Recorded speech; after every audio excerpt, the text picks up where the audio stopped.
Hello. അപ്പോൾ ഒരു പൂരം വ്ളോഗാണിന്ന്. നമ്മൾ കുറച്ച് ഫ്രണ്ട്സ് എല്ലാവരും കൂടെ ഒരു ഫ്രണ്ടിൻ്റെ വീട്ടിൽ നിന്നിട്ട് അവിടെ നിന്നാണ് പൂരത്തിന് പോണത്. നമ്മൾ ഇറങ്ങി നടന്ന് പറമ്പിലെത്തി. എല്ലാ പ്രാവശ്യത്തെക്കാട്ടിലും നല്ല തിരക്കായിരുന്നു ഈ ടൈം ഉണ്ടായിരുന്നത്. വണ്ടി നിർത്താൻ പോലും സ്ഥലം ഉണ്ടായിരുന്നില്ല. പിന്നെ അവിടെ സർക്കസ് പോലത്തെ കുറച്ച് സാധനങ്ങൾ, പന്തൽ, ആന എല്ലാമായിട്ട് നല്ല ഭംഗിയായിരുന്നു. നല്ല തിരക്കും ഉണ്ടായിരുന്നു. പിന്നെ അവിടെ കുട്ടികൾക്ക് കളിക്കാൻ വേണ്ടി കുറേ സാധനങ്ങളൊക്കെ സെറ്റ് ചെയ്തിട്ടുണ്ടായിരുന്നു.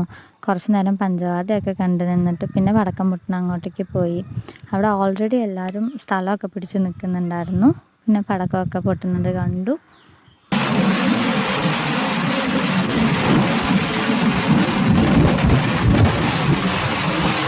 പടക്കമൊക്കെ കഴിഞ്ഞ് ആന വരുന്നുണ്ടായിരുന്നു. അപ്പോൾ കുറച്ച് നേരം അതൊക്കെ കണ്ടു നിന്ന് കുറേ വീഡിയോസൊക്കെ എടുത്തു. പിന്നെ നമ്മൾ വീട്ടിലോട്ട് പോയി ഫുഡൊക്കെ കഴിച്ച് കുറച്ച് നേരം റെസ്റ്റൊക്കെ ചെയ്തു.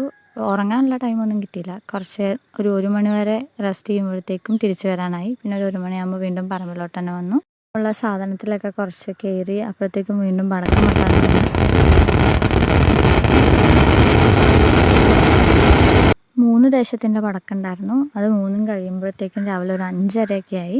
എന്നിട്ട് നമ്മൾ വീണ്ടും വീട്ടിൽ പോയിട്ട് ഫ്രഷായി. ഇനി രാവിലെ അമ്പലത്തിൽ കുറേ പരിപാടികളുണ്ട്. ആന എഴുന്നള്ളത്ത്, കുതിര ഇറക്കം, അങ്ങനെ. അപ്പോൾ അത് കാണാൻ വേണ്ടി എല്ലാവരും വീണ്ടും അമ്പലത്തിലോട്ട് തന്നെ വന്നു.